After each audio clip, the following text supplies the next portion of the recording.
Right. Good afternoon, everyone. Welcome to our session today on how to nurture and retain staff. Welcome to existing clients and people who have been along to these things before. Great to have you along, and also to the new people that are joining us for this one. We think it's going to be it's obviously a very relevant topic at the moment. We think we've got some great things to run through, so hopefully you get a fair bit out of it. I'm sure you will. Obviously, joining me on the webinar today is Tam Daniel from our Cobram office and our newly crowned associate. So for those of you that don't know us, obviously I'm based in Melbourne and work with a large variety of clients in different industries on more the advisory side of things and helping them grow and manage their businesses. And Tam does a similar thing regionally, obviously, along with Jeff and our other team members as well. So we're more in that space of helping businesses grow, improve, and obviously we do a lot of work with team and with people in those businesses. Hence the reason we're probably relatively qualified to be talking about this stuff, and we've seen a lot of it. So hopefully what we can share today, we're doing on the ground, and these are the things we're using at the moment with clients, and clients are using, as we said in our intro video, that are working and we're seeing work. So we'll share them with you, and hopefully you can implement them in your businesses. Bit of housekeeping to begin with. There's a chat box to the right-hand side. You should be able to see, hopefully up in the top right-hand corner, there'll be a little thing that says open chat, like a little message box there. So feel free to click on that and put your questions in there, and we'll get to them at the end. We've got a bit of time at the end for those. If you lose connection, just refresh. It does sometimes do that. Being a web-based thing, it drops out. Just refresh the page. You'll come back in where you left off, and you just use the same link that you had previously for that one. And you will receive an email after the end of the session with a copy of the recording. We'll also give you a copy of the handout, which we will run through at the end, and that'll be available for you to access and look at and work through. But we'll talk about that a bit more during the presentation. Absolutely. So what we're going to go through today, we're going to go through the state of play. Where are we now and what's happening in the market? There's a huge staff, shortage and a lot of staff turnover happening at the moment. So nearly every business that we speak to is having issues. So that's why we wanted to do a bit of a webinar. So we're going to speak about where we are now. We're then going to have a bit of a chat about the internal and external forces that are at play. So what we can control and what we can't control as business owners. The 3 steps to overcoming staff turnover. So clear communication and leadership, effective and repeatable structure, and consistent use of known systems. The role of yourself as a leader in the business, some other points that you might wish to consider, and then the one thing that you can do that will make the biggest difference to you. If you implement something from today's session, it's the one thing that we'd like you to kind of focus on. But before we start this, Joe's going to run through a bit of a story about Jim. Great, thanks, Tam. So Jim runs a successful business. This is Jim here, picture of Jim, and he manufactures widgets for big companies. He's been doing it for about 20 years. He's an incredibly busy person, and he's heavily involved with lots of different functions of his business, from sales, production, client relationship management, and he's often finding himself in the finance and cash flow decision-making sort of space as well. Safe to say there's not a spare minute in his day, and he quite often feels like he's running around putting out fires. He feels like his days and his weeks are run for him, and he has very little control or time to focus on things that he would like to do or that he thinks he needs to do. I'm sure this is a pretty common or pretty familiar scenario for people. Jim has 15 team members working with him. 12 of those are out on the production floor. 3 of them are in the office in support roles around sales, admin, and marketing. He's got an excellent production manager in Tony, and Tony's been with him for 10 years. And whilst he gets a bit frustrated at times, Jim knows that he's loyal and he'd do anything for the business. He has spoken to Jim in the past about how both he and his team wanted more access to Jim and wanting to talk to him more and get some more input from him. But Jim just does not have time to do that. And he knows that Tony's very capable. And the request always seems to go away anyway, ultimately. So it's certainly not top of Jim's list, and he sort of assumes that Tony's dealing with that. Jim's also noticed that one of his sales team member, Sarah, doesn't seem to be very engaged in her work at all and really seems to be just ticking the boxes. When she started, she was very energetic, ambitious, and keen to do anything she could to help Jim's business. Now she comes to works from home fairly regularly, and that's something that frustrates Jim, but he's not had time to deal with. And in Jim's view, does as little as she can to really meet minimum standards. Jim puts it down to Sarah's personal life and the fact that in his experience, all employees start energetic, and that always fades over time, and as reality sets in as they get into their role. He's got a nagging feeling that keeps him awake at night about both Sarah and Tony. He knows that if they ever left the business, that it would be disastrous, and he stops thinking about it at that point because he doesn't like to consider what might happen. He feels like he should spend some more time with both of them, as well as the rest of the team, but he does not have enough time in the day, and he always settles himself with the good old adage of, if it's not broken, don't fix it. It's always been okay, so why would putting more effort into it, and wouldn't it be a waste of energy, him putting more effort into that space? It doesn't matter anyway. He wakes up in the morning with 20 emails to do, fires to put out as soon as he gets to work. So that sort of tends to empty out of his mind pretty quickly. After one particularly sleepless night, he arrives at the factory and Tony is there waiting for him. This is a bit odd, as Tony isn't normally in this early. Jim can tell as soon as he sees Tony that the news is not good. Tony tells Jim that he's accepted another position at a smaller facility a little closer to his home, and he starts there in 2 weeks. Jim's obviously upset and immediately worried, but he does have the presence of mind to ask Tony if it's okay they sit down and have a chat about why the next week or so, about why he's decided to leave, and he also asks if there's anything he can do to help change Tony's mind.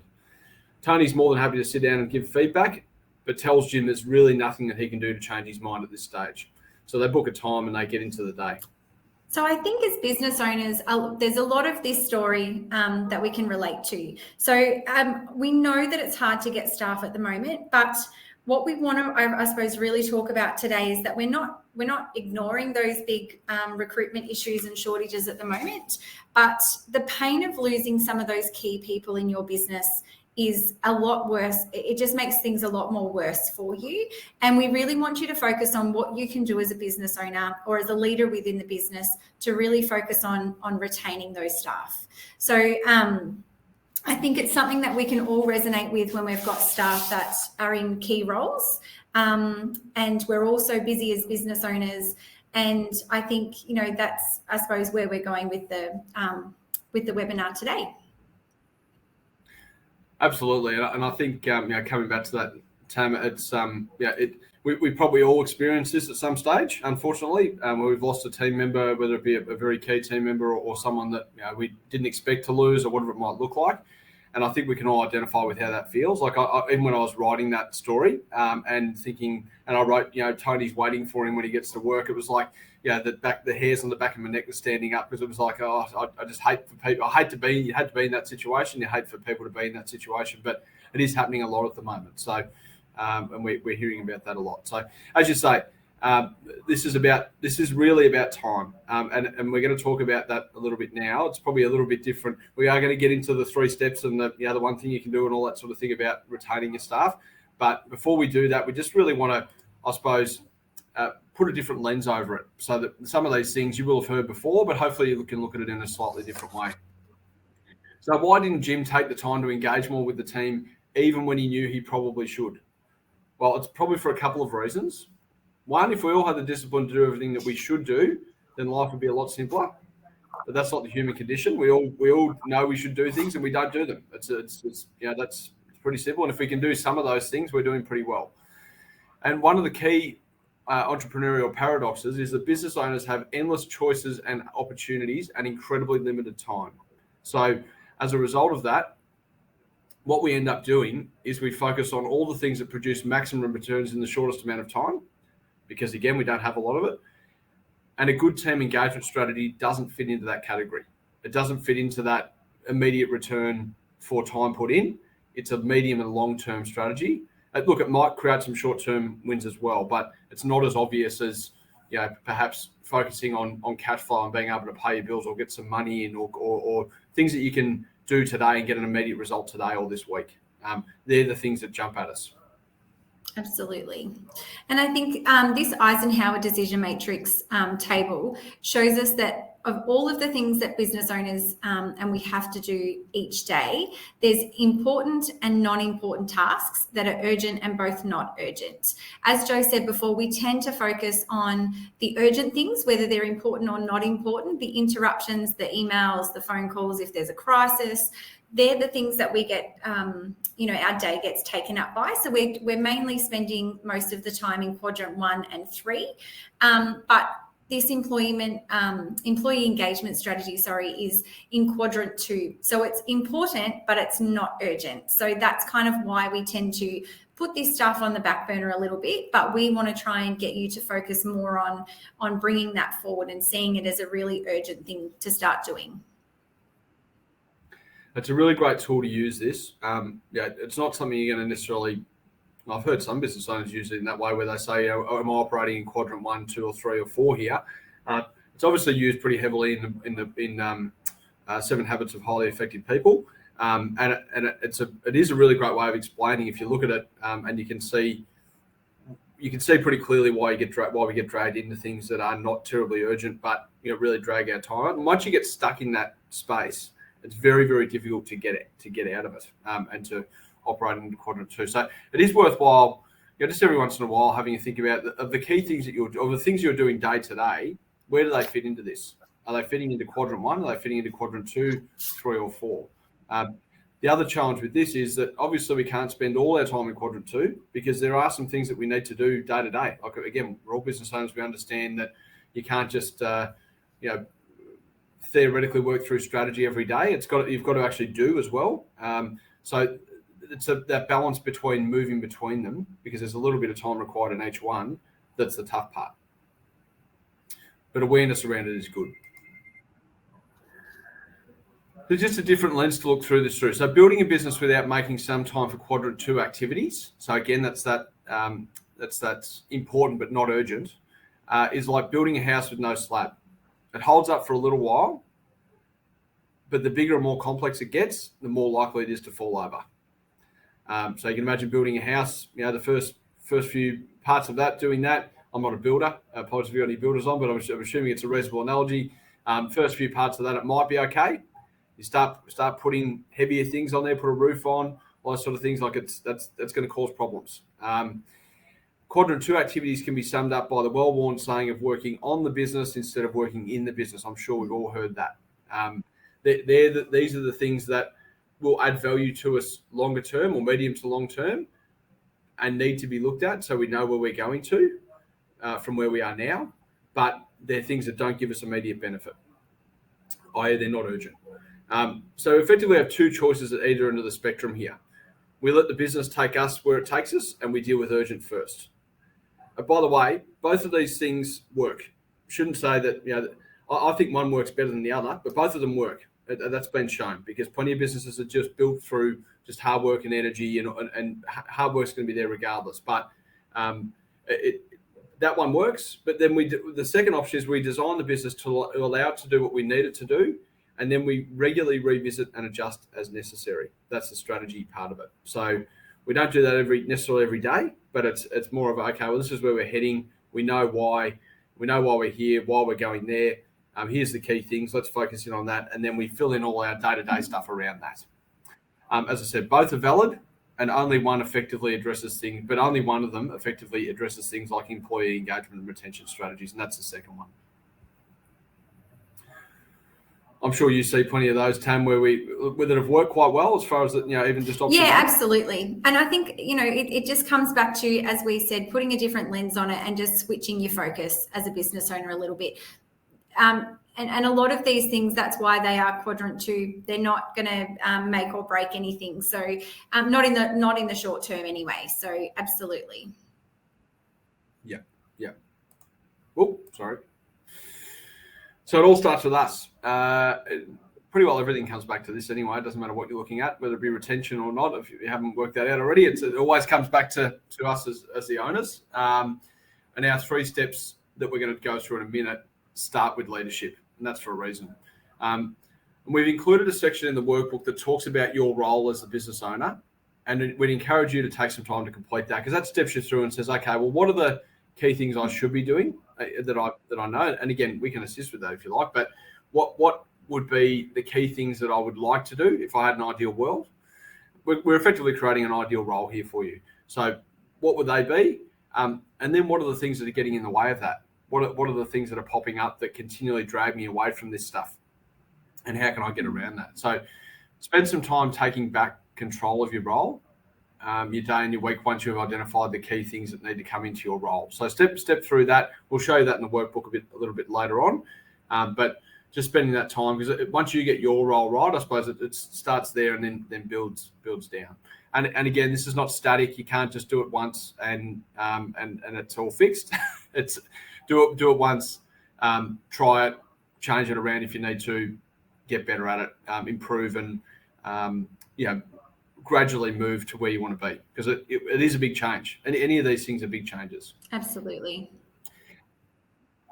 And we just talk about creating and dealing with the right problems as well. So we're going to have problems regardless, whether we have problems that are effective and that are actually taking us where we want to get to, solving those ones, versus ones that are not taking us where we want to be, i.e. that we're just trying to find more time in the day, which, believe it or not, we've all got the same amount. We can't add any more to that.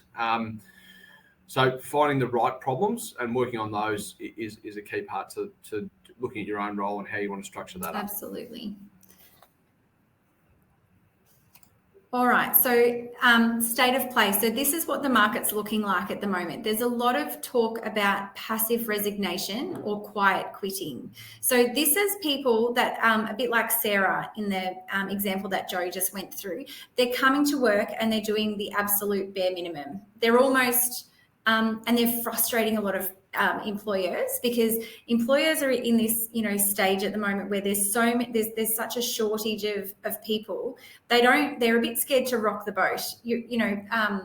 We're all just worried that if we lose people, then we're not going to be able to find people. So there's a lot of this quiet quitting or passive resignation happening at the moment, whereby these people are just doing the very bare minimum and not caring about the business, not really fulfilling their role, or anything like that.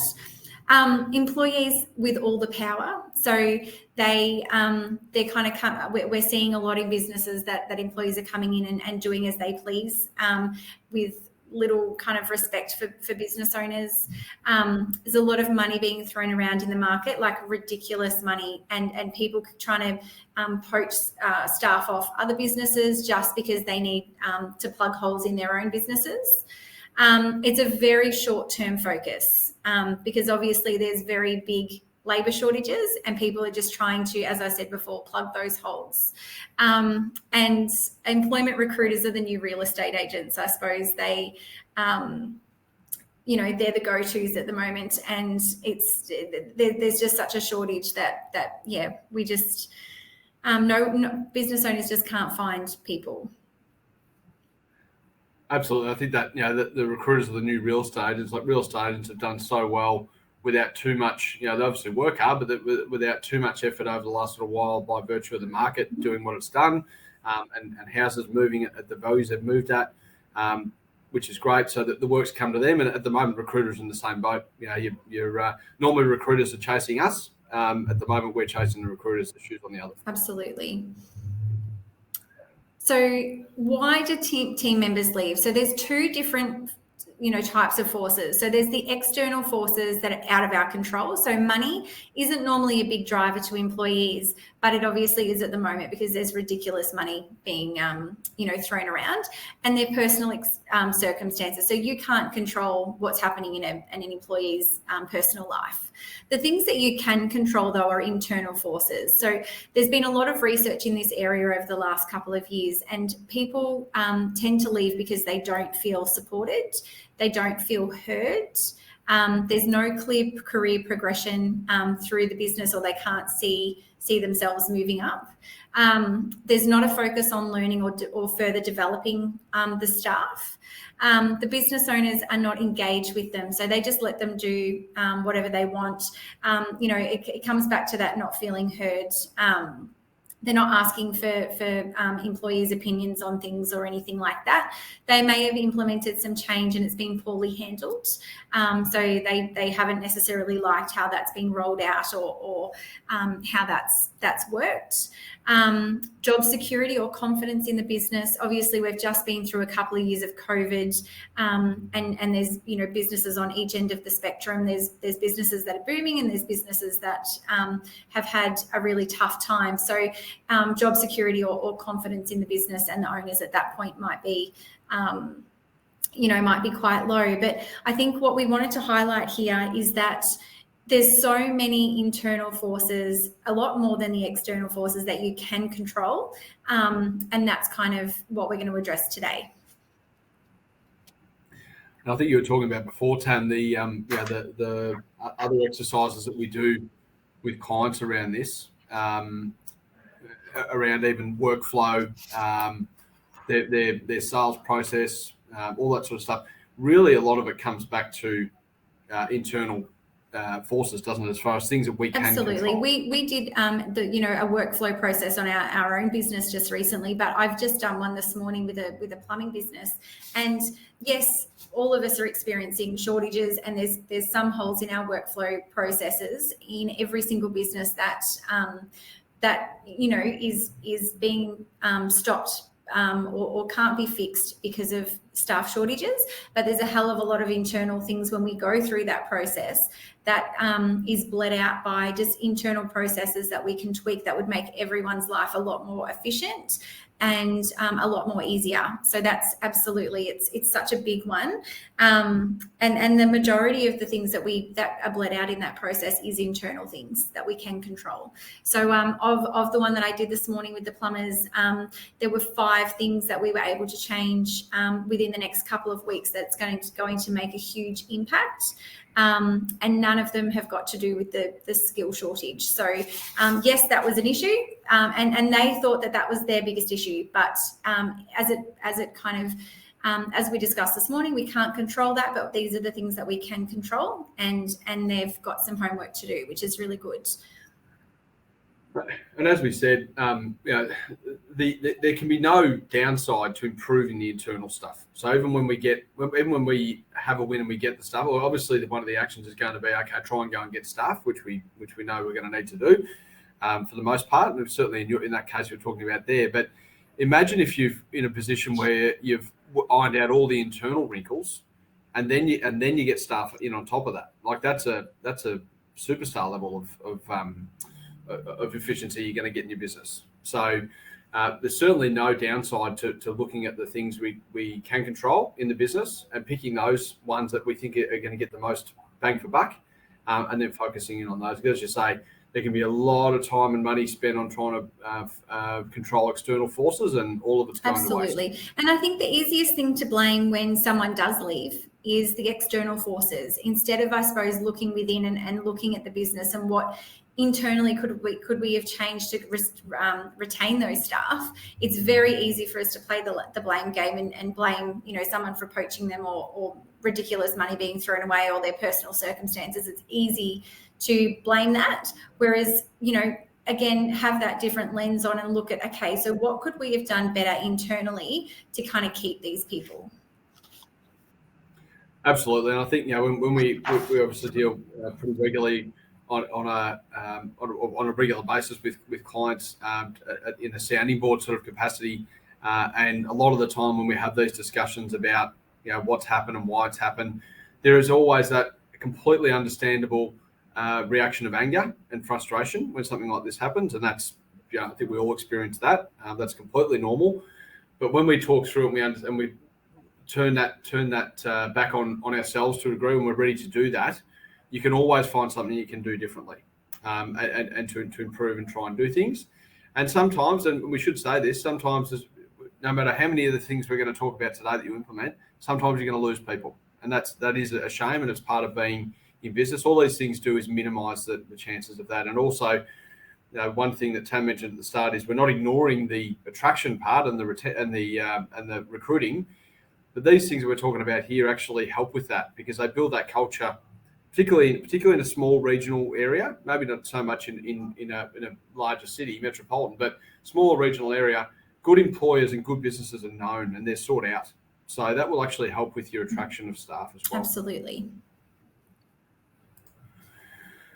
It's a bit of a smack in the face on a Tuesday afternoon, so sorry about that. But this is another well-worn saying. It's not always true, but it just, again, probably cements that whole thing of if people are supported and their bosses are helping, they're feeling that way, that they're feeling that they're looked after and that they're heard, they're probably going to hang around. They don't very often leave the job. People are quite capable, generally speaking, and even if they're not capable, it's not necessarily because they haven't got the skill set. It's just because they're not engaged. Yeah, absolutely. And I think that the research that's been, that's coming out all the time at the moment is that it's the money is like nearly one of the last things that people leave for. It's because they aren't being supported and it's because they aren't feeling heard and they don't feel like there's a purpose in coming to work. So that's what I suppose this saying really resonates with me, is that people quit bosses or they quit leaders or their managers because they're not feeling like they're part of the team. They just feel like they're coming and doing a job and then they go home.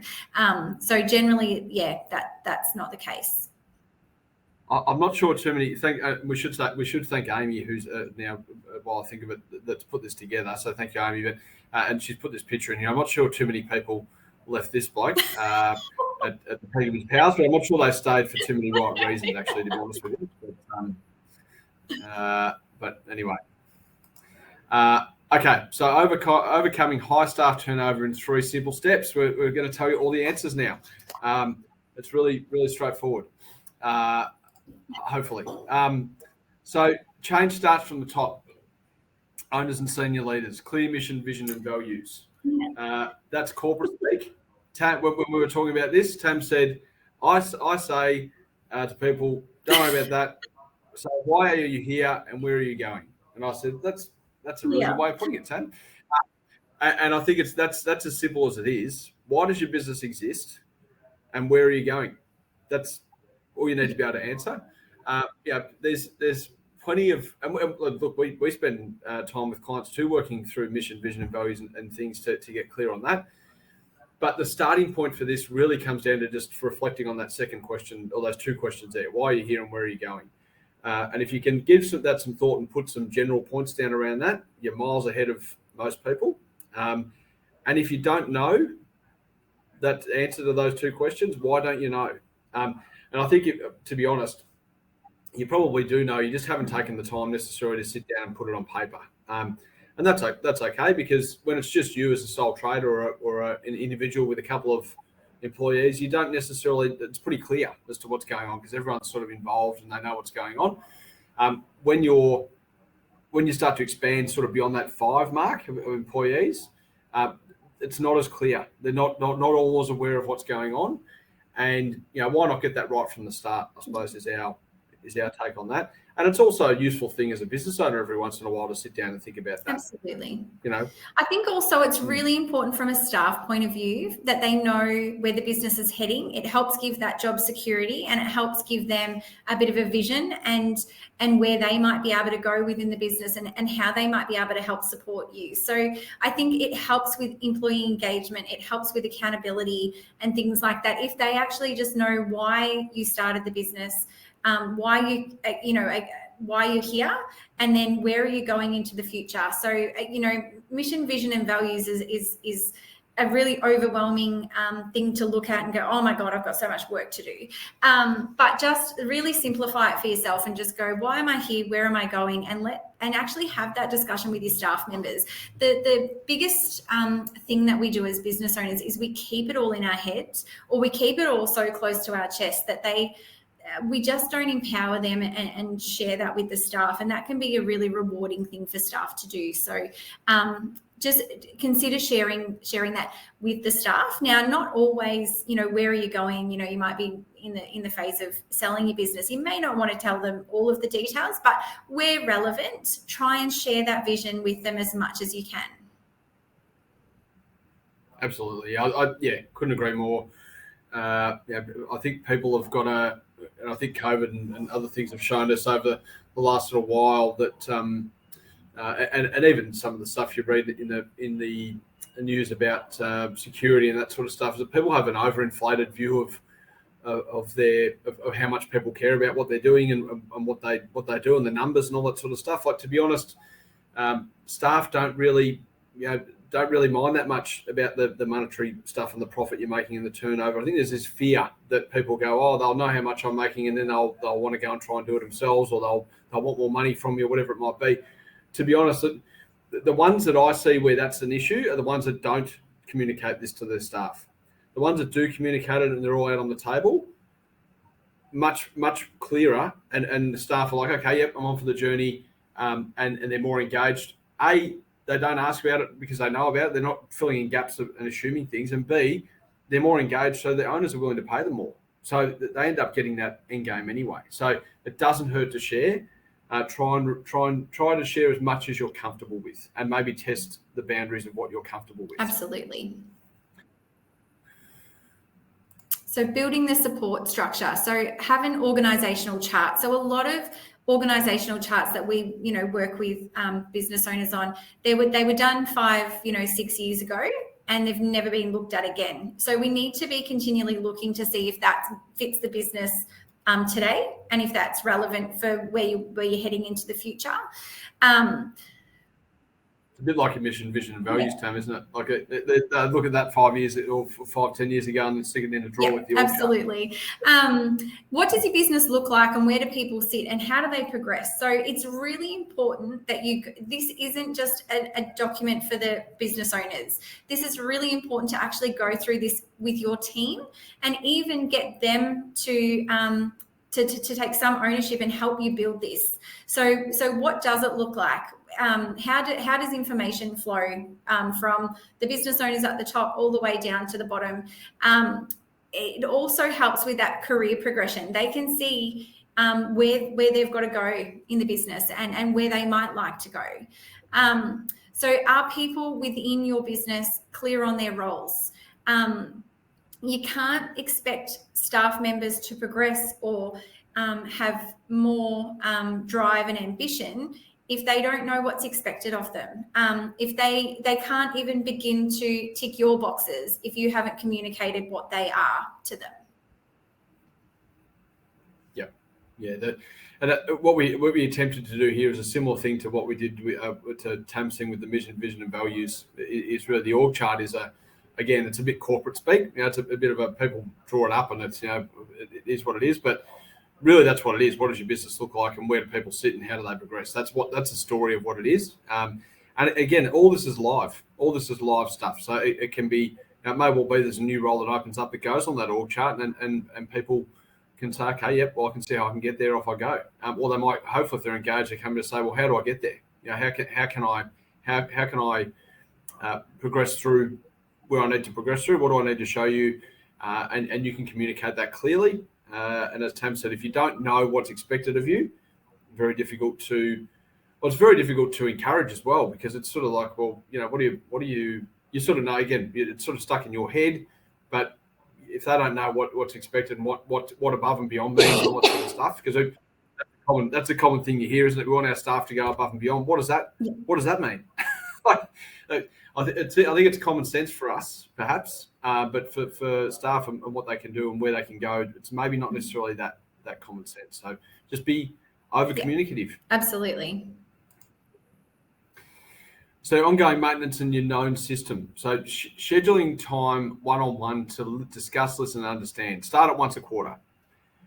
And again, here, if you've got 20, 30, 40, 50 people working for you, you can break it down so you're using your manager level and you're spending more time with the managers and all that sort of stuff. It's going to depend on your business. But the key message here is that you are scheduling time and you're sitting down and you're asking them questions and talking to them and hearing what they've got to say. And also, if they come to you in between that, please don't say to them, we'll talk about this next quarter, we'll see you then. Try to take the time to deal with them and to listen to them at that point in time. Because obviously if they're opening that door for wanting to come and talk to you, then, take advantage of that. Absolutely. ask them what they'd like to change, keep, and remove, things like that. Like, it's just like, what would you, if you're in my shoes, what would you change in the business or in your role? What would you keep as it is now, not change anything? And what would you remove? What do you think we don't need to do? Have a different question every time you catch up to stimulate discussion. What's their vision? Where do they want to go? That sort of thing.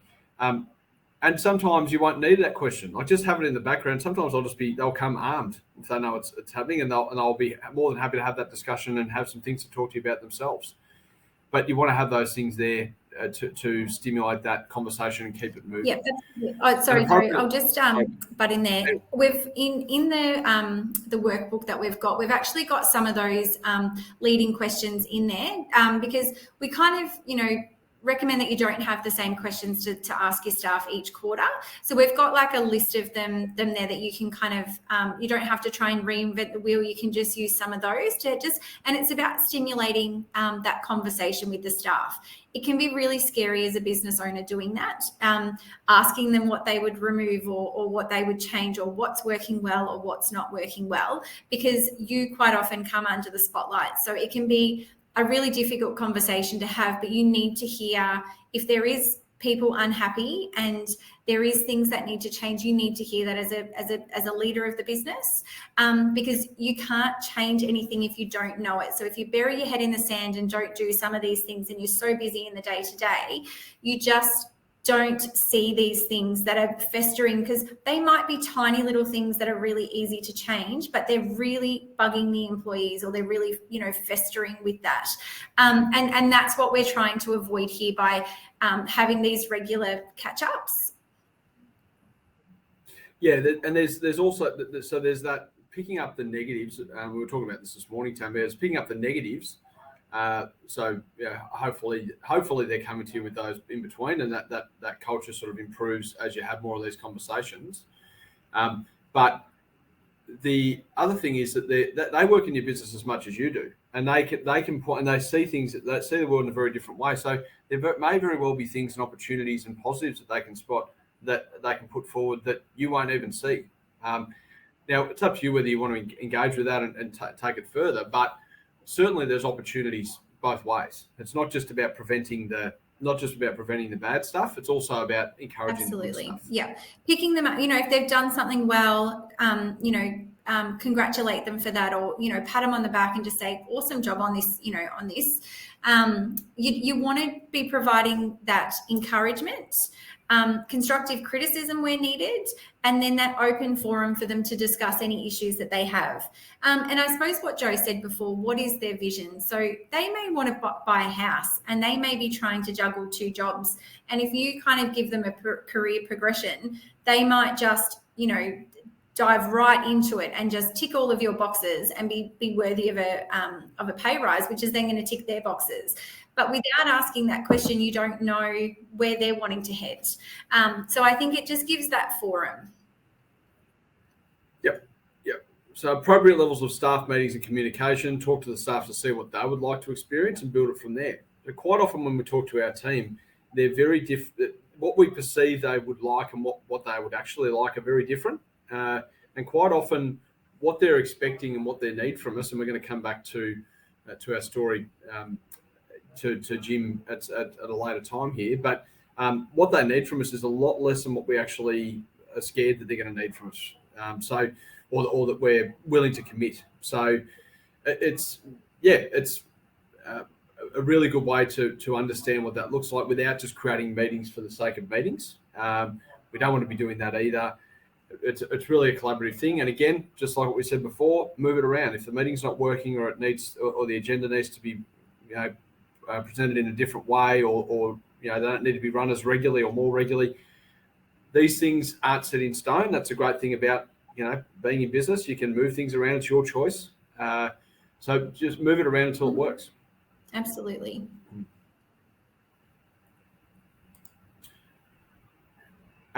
And coming back to what we were talking about before, we know this is hard stuff because it's real. To me, it's hard for probably two key reasons. One is time, absolutely time. So we're all time poor. We're all very busy. We all have heaps of things to do that take up time and that provide immediate results. So we focus on those. That's number one.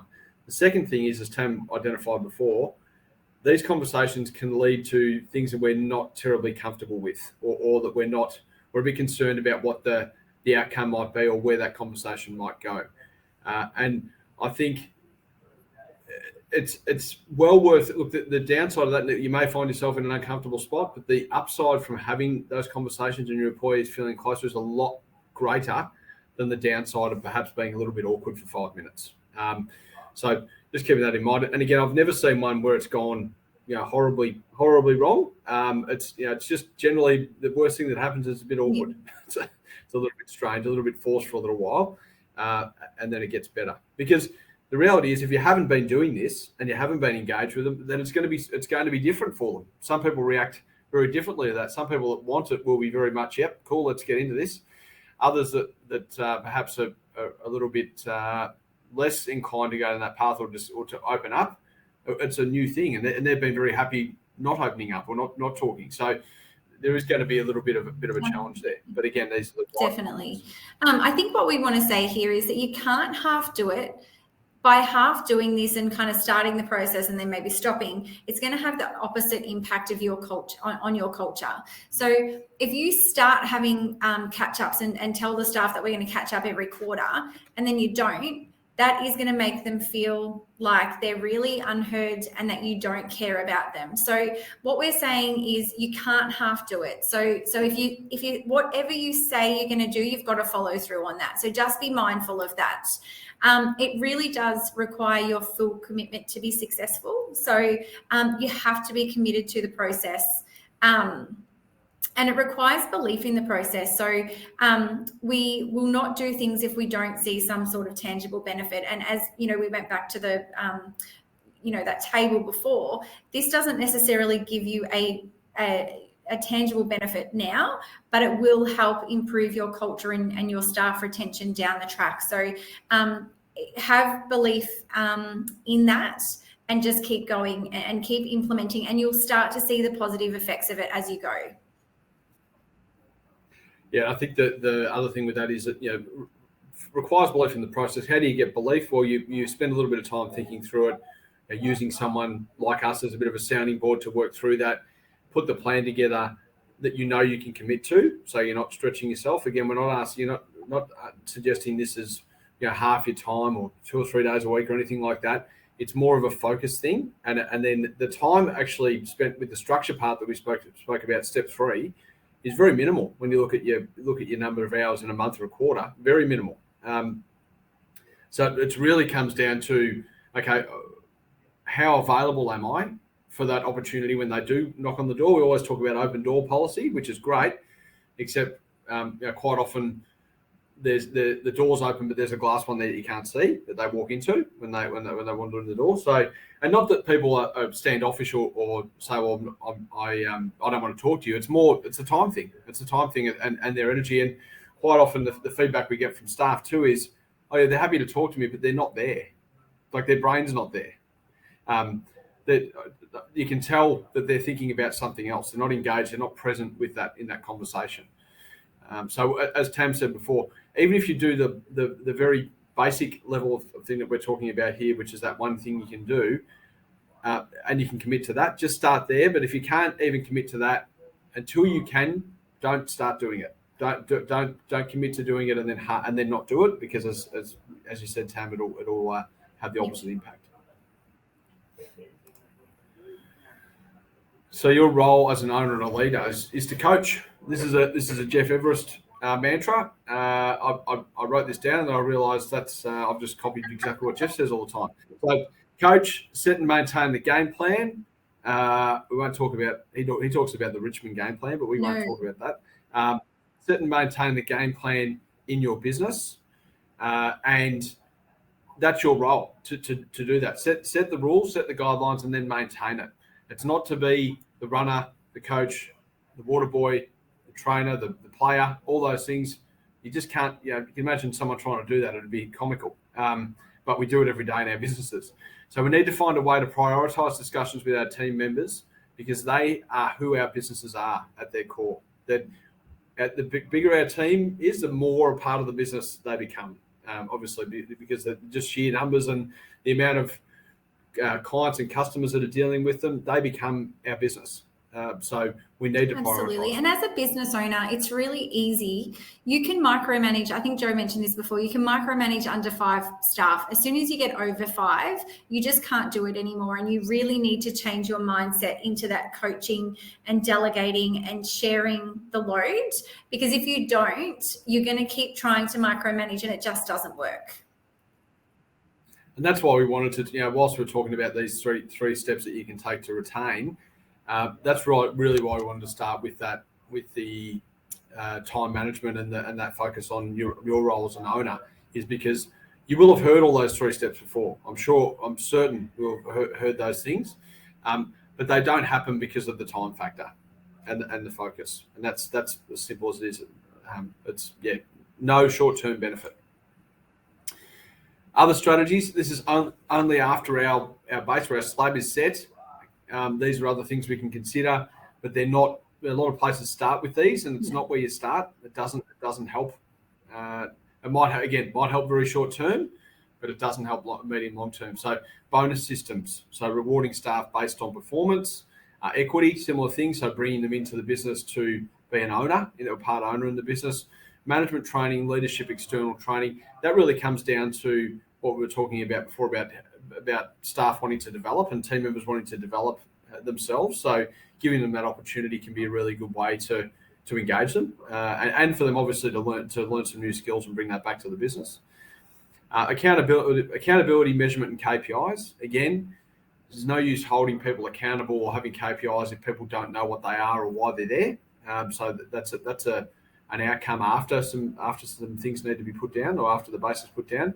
And then development plans with defined goals and route markers. Now, getting to that level, you are really committing at that point to play a real coach role with these people. So if we're getting to development plans, and I've seen this plenty of times where people put development plans in place and then they just don't. They look at it next to 12 months and they go, how excuse me, how we go with our development plan? That's not the purpose of a development plan. So again, it's something to do after your base is set. It's not a spot to start. Absolutely. And I think there's a lot of talk at the moment. A lot of employees, if you say something to an employee, even if it's an off the cuff mark, like, oh, you might get it, we might be able to talk about bonuses. They are going to absolutely latch onto that. And you may not have put any reporting mechanisms in place around that. You may not have educated them what that process looks like. You may not even have an internal process. So you've just got to be really clear on your language. And that's why we say do this after your base is set, because quite often, particularly I know there's lots of talk in the trade businesses at the moment that they've got lots of staff leaving because they were told they were going to have bonus systems or they were going to get a big pay rise. And then it got to the end of the financial year and they never did. And there was not that communication throughout the year as to why, maybe a project went bad or something like that. But there wasn't that constant feedback and there was no process set in place for them to understand what some of these strategies mean. So that's kind of why we're saying make sure that your base is set, make sure that they're clear on their role, that they have very clear expectations on both your side and their side, that they know where they sit in the organisation. All of those things will help then you go and implement some of these further strategies down the track. Yep. Awesome. So what's the one thing that you can do to make the biggest difference to your business in this space, in the I suppose the retention and the team strategy? It's these regular one-to-one conversations with your staff that we were talking about before. Just doing that alone, just sitting down and having a discussion with them, even if it's 5 minutes, 10 minutes, 15 minutes, it doesn't have to be a lot of time. It doesn't have to be terribly structured. It doesn't even have to be organised so that, again, it can look really great if you put it in a calendar and you're committing that time to them. But it's also fine to grab them ad hoc and have these discussions with them as well. The key thing is that for owners and leaders in the business, that they're having these regular one-to-one conversations. When we say regular, we say start quarterly. We've got some businesses that do them monthly, and it just becomes it's not even a thing where it's like, oh, well, this is all about retaining you. It's just tell me about how you're going. What's going on? It's managing people. This is what it is. So that's really base level stuff. But if you can just implement that with either if you've got a large team, your key leaders that can hopefully then implement that down with their team that you're not directly involved with, ideally across the whole team, across the whole group, if you can be doing that. And before you sort of put your hand up and say, oh, that's not going to apply to my business because the guys don't want to do that, or the girls don't want to do that, and they're happy just doing their job, or it doesn't apply in my industry. Well, I can tell you this has worked in any number of different industries, any different level within that business. Everyone appreciates being asked how they're going and being heard. Everyone appreciates that to varying levels. So I think it has application in every business. Absolutely. And as to the regularity, that's going to be up to you. Yeah, absolutely. You may have a little team. You might find, you might do it every 4 months. Like this is totally up to you and how often you want to do it and what's going to work with you and your staff. And as we said before, we've actually put some questions together to help those conversations flow, because if you've not been having these conversations, then sometimes it can feel like a little bit forced or a little bit weird. So we've tried to help you out by putting that in the handout or the workbook at the end. Fantastic. This is our workbook. We might actually just share. I'll just share that. We won't go through this page by page. But basically, this is you guys will get a copy of this, and it steps you through everything we've discussed today. It's got some exercises around around the forces, around each thing we've spoken about. So effective leadership, your MVP. Or what are the questions, Tam? Where are you now, and where are you? Where are you going? Oh, we've just put in here. Why are you here, and where are you going? Essentially. Yeah. Building that support structure. So some questions there about how you're going with that, any actions there. This is a bit we're talking about with your role, and how you can, and what's important. Your top 3 priorities in your role. High value and low value tasks. This is a Jeff Everest-ism again. $50, $100 hour, $150 an hour jobs. Where's the value? Questions to ask in staff reviews, and some notes there. So work through that, and let us know if you have any questions or you want to discuss that any further. We've also got an offer for anyone that's attended the webinar today. To have a chat to Tam and I. We're going to do a free 30-minute session to discuss the findings of your workbook or anything that's come out of these discussions with you. All you've got to do is send Amy an email at marketing@ptps.com.au saying I love my team, along with your contact details, and we'll organise a discussion with you about that and run through your thoughts around what you got out of the webinar and also what you did with your workbook. Beautiful. So to summarize, it all starts with us as the business owners. If we're not clear on the direction of the business, then our team isn't clear. If we're not clear on the expectations that we have of each of our staff members, then they're not going to be clear either. So that's why we've given you, I suppose, those tasks in your workbook. In your workbook, to look at your role and what you're doing, because it all starts with you and you need to shift that focus. This isn't going to take a terrible amount of time, but it's about giving it time. The environment is tough at the moment, so absolutely we are all struggling with trying to attract staff, so we need to look at how do we retain the staff that we've got. There are plenty of internal forces that we can control. Obviously, we can't control those external ones, but there's more than enough internal ones that if we look at those and we really focus on those, that's going to make a really big difference to retaining the current staff that you've got. We need to put a strategy in place and believe in that strategy around engaging our team and allowing us to justify our return on investment in terms of money and time. So by putting the time in, you're going to get rewards. That's essentially what that means in layman's terms. We need to build a clear message and system about who you are and why you exist and how your team fits into that. So that comes back to that mission, vision, values, or why you're here, where are you going. Just keep it super simple for your business. Create some non-negotiables around maintaining that system. Create non-negotiables for the staff and for yourself as well. And watch staff engagement grow, and people will start knocking down the door to be part of the culture. If you can try and just, take some simple steps towards that, as Joe said, people, particularly in regional and rural areas, really the preferred employers around the area. So if you want to try and get to that status, so then people are coming to you and you can attract better staff, then you need to be working on that culture. Spot on. And we're just going to go back just to finish Jim's story, back to here. So obviously Jim's lost Tony, unfortunately, and he's concerned about Sarah. So this is, if you remember, Sarah's his salesperson.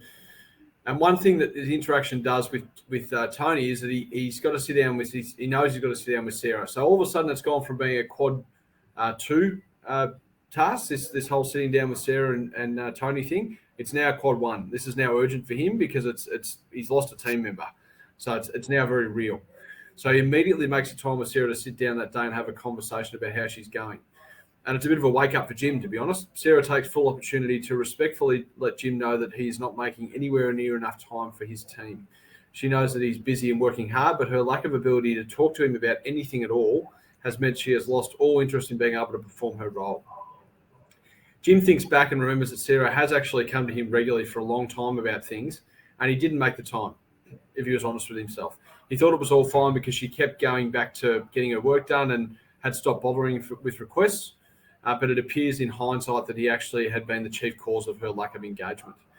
Jim takes the time to work out a plan with Sarah that will help her feel more supported and looked after, and he's shocked to see what she expects is actually not that much time, just for him to be available and have his attention in the conversations with her. She tells him that she had been considering looking at other positions, but she was happy to really give us a chance as she loves the team and the business and would prefer to remain where she is. Tony then gives very similar feedback to Jim in his exit interview. He's just not available enough. And yes, Tony was able to keep working through things with the team and keep things moving. But in the long run, it all just got too much. What could Jim have done differently? Well, according to Tony, he could have been clearer and more transparent about where the business was heading and how Tony fit into that. And he could have been more available for just small amounts of time. Very similar feedback to what Sarah gave. So while Jim was incredibly frustrated at himself, and he knew it was an issue, he didn't do anything about it, it's now, I suppose, enough of a pain point where he can go and actually put that into place. He knows, he can see it's working with Sarah, and he can now make that change in his business to turn it around and take it to where it needs to be. So it's amazing how some of those quad 2 activities can very quickly end up in quad 1 when something like this happens, because it's if it's not broken, don't fix it. Well, you don't know what's behind the wall. So sometimes it's fallen to pieces behind there, and until the plaster falls over, I keep using building analogies. I don't know why I'm doing that. But until that happens, you don't know what's behind there. And what we're talking about here in these discussions is you hopefully can peek behind there and see what's going on and fix it up before it becomes a absolutely. And I think what we were talking about earlier today with that passive resignation or quiet quitting, that's exactly what Sarah's doing. Sarah's lost that motivation to come to work and lost the passion in her role, and that's coming and that may have been it's obviously internal forces. Some of it may also be external, like COVID's worn a lot of people down over the last couple of years. So I think to just spend the time on focusing on those staff members will really reinvigorate them, and hopefully you'll start to see some really positive changes going forward from them. And I think that's a great point you mentioned about COVID, Tam, and I think we touched on it briefly with the working from home thing, because this is one of these things that, again, you talk to a lot of employers and it is frustrating them that there's staff still working from home and doing those things. And really, I believe it's because they just haven't got in front of that.